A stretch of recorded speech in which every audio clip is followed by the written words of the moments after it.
নারী ভোটার, তিনি ভোট দিতে গিয়েছেন। যাওয়ার পরে দেখা গেল যে তার ভোটটি আগেই একজন দিয়ে চলে গিয়েছে।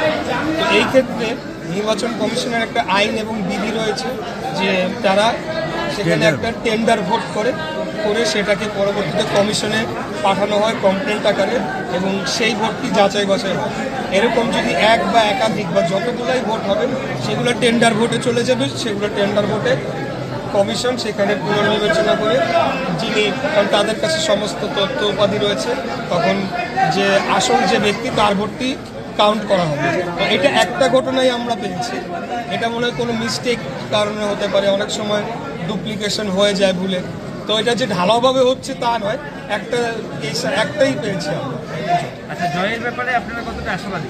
জয়ের ব্যাপারে ইনশাল্লাহ আল্লাহর রহমতে আমি বিশ্বাস করি যে এই অঞ্চলের জনগণ আমার সাথে রয়েছে। সব কিছু মহান আল্লাহ তাআলার উপর নির্ভর করে। আল্লাহ তাআলা যদি চায়, তো আমি অত্যন্ত আশাবাদী। শুধু জয় না, আমরা বিপুল ভোটে জয়লাভ করতে চাই।